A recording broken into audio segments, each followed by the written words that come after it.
Boa noite, gente. Hoje nós estamos aqui em mais um episódio do Verticast. Eu estou aqui com a Ana Clara e com a doutora Maísa. Olá! E hoje a doutora Maísa vai tirar algumas dúvidas e falar um pouco sobre o câncer de mama em cadelas. Então, Maísa, o que é o câncer de mama em cadelas e quais são as causas mais comuns dessa doença? Então, o câncer de mama em cadelas é um tipo de neoplasia. Ele se desenvolve no local das mamas, podendo ser em só uma ou em todas as mamas, já que elas são todas interligadas. A causa mais comum é a exposição prolongada dos hormônios sexuais, que são o estrôgeno e a progesterona. Os animais, as fêmeas, que não são castradas, acabam ficando expostas ali a esses hormônios que agem nos receptores das glândulas mamárias, podendo desenvolver um aumento das células exacerbado, trazendo ali as neoplasias. A obesidade também é um fator de risco para esses animais. E também as associações psicológicas, a pseudociese, já que envolvem muitos hormônios. Essa doença é mais frequente em animais adultos, em cadelas adultas, geralmente a partir dos 6 ou 7 anos de idade. Mas eu queria te perguntar quais são os sinais clínicos que os tutores devem observar precocemente para identificar o câncer de mama. Então, o principal sinal clínico que a gente vê nos animais é o aparecimento de nódulos na região da mama. Esses nódulos podem ser pequenininhos, desde um grão de arroz até nódulos muito grandes. Então, o que a gente recomenda? Os tutores fiquem sempre inspecionando os animais, palpando as mamas frequentemente, para ver se não tem aparição desses nódulos, se não tem inchaço ali no local das mamas. Os nódulos podem nem sempre ser diretamente na mama, mas pode ser ali bem próximo na localidade. Secreções também nas mamas, feridas, tudo isso deve ser observado e qualquer coisa que notar diferente, procurar o médico veterinário para consulta. Então, Maísa, que medidas preventivas podem ser tomadas para reduzir o risco de câncer de mama? Então, a principal medida é a castração. Porque quando a gente castra esse animal, a gente retira ali a principal fonte de hormônio, que é o ovário, que é o principal produtor do hormônio da fêmea, Então, a gente retirando esse ovário, a gente tira a presença desse hormônio no corpo. Quando a gente castra a fêmea antes do primeiro cio, a gente reduz em até 99% as chances dessa fêmea dela não ter o desenvolvimento da doença. Quando a gente castra após o primeiro cio, entre o primeiro e o segundo, a gente reduz 92%. Já quando a gente vai após o segundo cio, entre o segundo e o terceiro, a gente reduz para 74%, e assim sucessivamente. Então, quanto mais tarde a gente castra essa fêmea, mais a gente aumenta as chances dela ter a doença, porque a gente deixa ela ali mais tempo exposta aos hormônios. Porém, a castração é muito precoce e traz alguns efeitos colaterais também que a gente não quer. A gente interrompe ali a evolução do animal. Atualmente, o indicado é castrar após o primeiro cio, que aí a gente tem uma taxa legal aí de não desenvolver doença, e a gente está também com essa fêmea já mais desenvolvida, a gente não castra ela tão precocemente. E outra coisa que a gente deve evitar é as injeções anticoncepcionais, a famosa vacina anti-cio, porque ela é uma bomba de hormônio e o animal vai estimular as mamas e é um dos maiores causas de câncer de mama que a gente conhece. Manter o peso ideal do animal é muito importante, já que ele é um fator de risco, então manter uma dieta equilibrada, manter esse peso do animal é muito importante. Está levando esse animal no veterinário também, para poder a gente estar inspecionando, ver como que está, inspecionar em casa também, qualquer sinal a gente levar, mas mantendo a castração no começo da vida, observando esse animal, mantendo uma dieta adequada, observando o peso desse animal, as chances de desenvolver reduzem drasticamente. Doutora, de que forma os hormônios sexuais, especialmente o estrogênio e a progesterona, influenciam no desenvolvimento e progressão do câncer mamário? Então, os hormônios sexuais, o estrogênio e a progesterona, têm uma importância significativa no desenvolvimento desse tumor aí. Justamente porque eles agem ali, eles se ligam aos receptores das glândulas mamárias. Quando o animal é exposto a esses hormônios por um longo período de tempo, acontece que pode vir a ocorrer ali na mama uma multiplicação dessas células exacerbadas, sem controle, e uma sobrevivência também.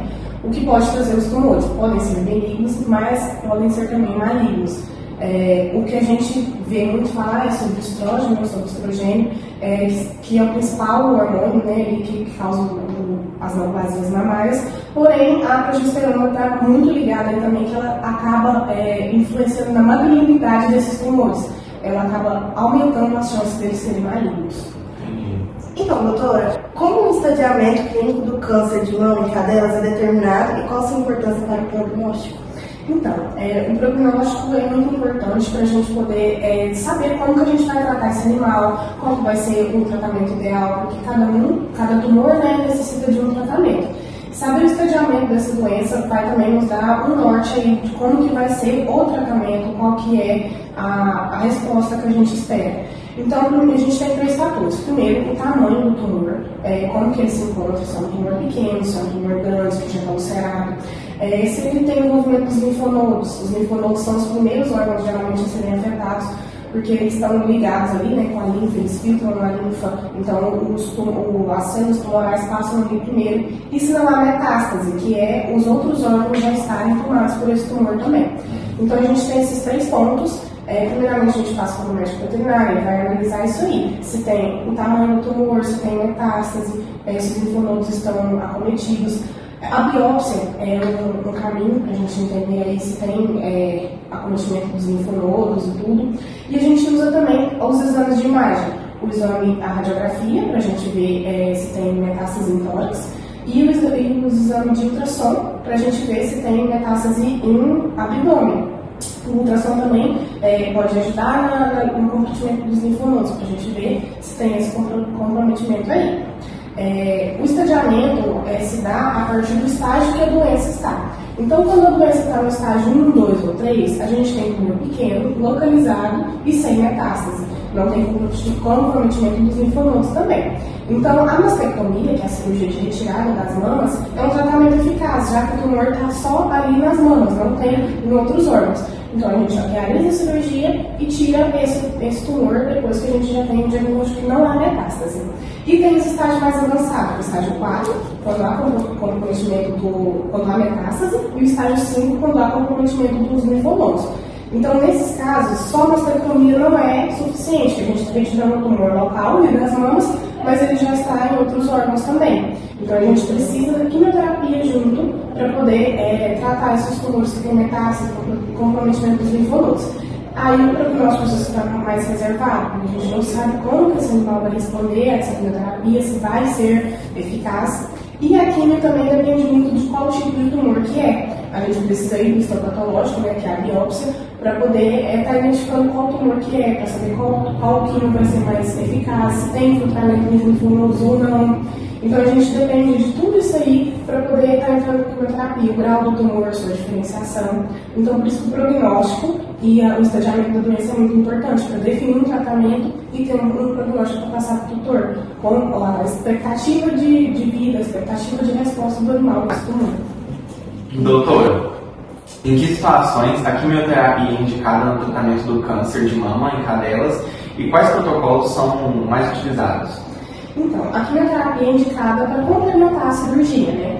A gente precisa fazer a retirada dessas mamas aí que estão comprometidas. Então, após a cirurgia, a gente entra com a quimio em alguns casos. Quando a gente não tem a comprovação de metástase, a gente pode entrar com a quimioterapia também, para a gente eliminar micrometástases, que são células cancerosas invisíveis, que a gente ainda não tem nenhum órgão comprometido, mas elas podem estar ali na corrente sanguínea. Então a gente faz a cirurgia e acaba entrando com a quimio para poder evitar de ter a recidiva do tumor voltar. E também a gente pode entrar já pensando na metástase, faz a retirada cirúrgica, mas a gente sabe que tem metástase, então a gente entra com a quimio para redução desse tumor, escanteamento desse tumor, e talvez até a regressão total, depende muito do tumor, né? Se ele é benigno, se ele é maligno.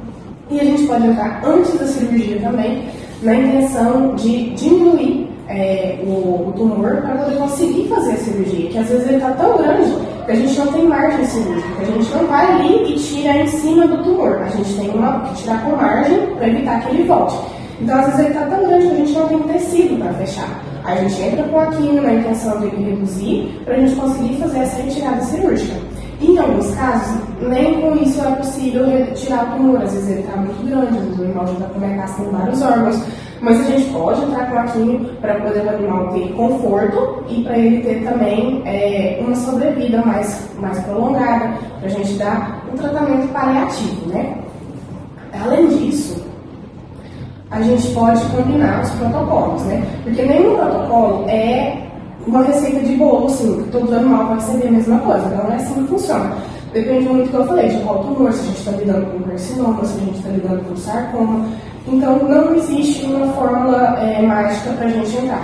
Esses medicamentos podem ser injetáveis, podem ser oral, então a gente tem alguns intervalos também, não existe só uma forma. Às vezes é semanalmente, às vezes é um dia sim, um dia não. Tudo vai depender do sinal clínico do animal, do caso clínico em geral dele, né? E os medicamentos mais utilizados são a doxorubicina, ciclofosfamida e o fluoracilo. Esses são os mais utilizados, são combinados separadamente, como eu falei para vocês, não tem uma receita, né? Vai a cada caso, aí o clínico vai entrar em contato com o oncologista e eles vão traçar uma linha de quimioterapia mais eficaz para cada caso clínico mesmo.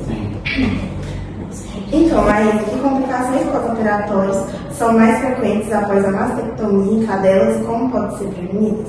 Então, a complicação mais comum é o seroma, que é o acúmulo de líquido ali embaixo do subcutâneo do animal, que é uma cirurgia muito extensa, uma cirurgia muito agressiva, e acaba ali acumulando esse líquido. O que a gente pode fazer para evitar? Às vezes é necessário deixar um dreno na cirurgia. Fica ali um dreno para poder esse líquido ficar saindo ao longo do tempo, o veterinário vai acompanhando, quando for necessário ele tira, às vezes antes da retirada de pontos, e também a gente enfaixa esse animal após que acaba a cirurgia, para dar uma compressão, para evitar ali o acúmulo desse seroma. E também a gente pede para o tutor dar roupinha, para dar uma ajuda na compressão, para o animal não conseguir lamber também, que é muito importante, né? E o movimento em excesso também pode ajudar ao acúmulo desse seroma. Então a gente pede para restringir ali um pouco do espaço desse animal, não é para ele ficar sem andar, mas para ele não fazer movimentos excessivos para poder não estar juntando esse seroma. Uma coisa que acontece também é a descência dos pontos, que é quando os pontos se abrem. Isso pode acontecer em alguns pontos específicos, mais ali na região da coxa, ou pode acontecer em todos os pontos, é comum acontecer. O que a gente faz para evitar? A gente pede que seja indispensável o uso da roupinha cirúrgica ou do colar elisabetano. Se o animal lamber, vai abrir esses pontos, porque na maioria das vezes fica muito tenso ali o tecido, justamente pela marca cirúrgica. Então a gente deixa muito apertado, porque não tem tecido para fechar mesmo. Então a gente tenta evitar. Se acontecer, a gente pode até tratar a ferida em segunda infecção, que é tratar a ferida aberta, mas fazendo essas coisas a gente consegue amenizar a chance de ter a descência dos pontos. Limpar ali também é muito importante. A gente pede para o tutor estar limpando com o soro fisiológico todos os dias, para poder evitar a contaminação, as casquinhas que formam ali também. Tomando esses cuidados é mais difícil de ocorrer, mas pode mesmo assim ocorrer. As infecções, né, que eu falei para vocês, foi um balão pode vir a acontecer, então a gente pede para ser indispensável esse uso da roupinha.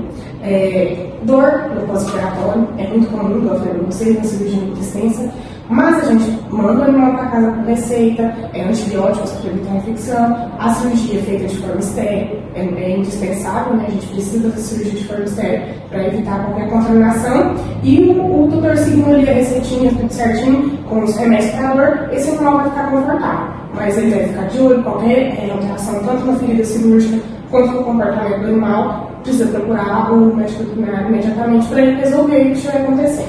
Entendi. Doutora, quais órgãos são mais frequentemente afetados por metástase de tumores mamários em cadelas e quais exames são indicados para detectá-las? Então, o órgão mais comum, o primeiro ali a ser afetado, geralmente é os linfonodos, né? Eu falei para vocês, eles ganham a linfa, então as células tumorais vão passar ali, e é o principal órgão a ser acometido. Os linfonodos ali na região axilar, né?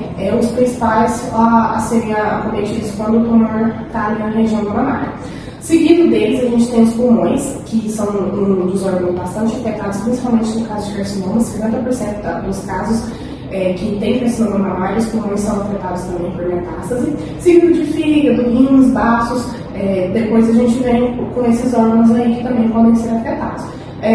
Não tem como falar que algum órgão não pode ser afetado, todos podem ser, alguns com mais frequência, outros com menos. Para a gente estar identificando essas metástases, a gente usa dos exames de imagem, radiografia, para ver o tórax, o ultrassom, para ver o abdômen, para ver a parte dos linfonodos também. Caso fique alguma dúvida nesses exames, se tem metástases ou não, a gente pode usar de tomografias de ressonância magnética, que são exames mais aprofundados que acabam tirando essas dúvidas. Além disso, muito importante para a gente descobrir qual tipo de tumor são as biópsias e as citologias. Porque nos exames de imagem a gente vê que tem um tumor ali, mas a gente não consegue falar qual que é, que existem milhares de tumores, né? Então a gente usa da citologia, que às vezes pode vir inconclusiva, ela não tem um resultado, ela bate o martelo, nem sempre. Às vezes dá para ver qual tumor que é, às vezes não. Mas a biópsia, sim, ela traz pra gente ali uma certeza de qual tumor que é. A gente pode fazer a biópsia tanto dos linfonodos quanto de algum órgão que estiver afetado, a gente faz uma laparotomia para tirar essa biópsia às vezes. Mas são muito importantes para a gente saber diagnosticar e prosseguir com o tratamento, né? Como eu falei para vocês, cada tumor tem um tratamento, então a biópsia é muito importante para a gente seguir com o tratamento. Então, doutora Maísa, muito obrigada por aceitar esse convite, por participar de mais um episódio nosso. Você tem alguma coisa para falar para a nossa turma? Então, eu que agradeço pelo convite, fiquei muito feliz de participar. E o que a gente deixa aí de conselho é ficar de olho aí na cadela de vocês, apalpem essas mamas com frequência, qualquer coisa procure um médico veterinário. E quanto mais cedo a gente chega a um diagnóstico, o tratamento é mais efetivo e a chance de sucesso é maior. Tá bom? Muito obrigada. Então é isso, pessoal. Esse foi mais um episódio do Bestcast. Fiquem com Deus. Muito obrigada. Muito obrigado, pessoal. Continuem acompanhando nos próximos episódios, que nós iremos ainda tirar mais muitas dúvidas sobre a veterinária.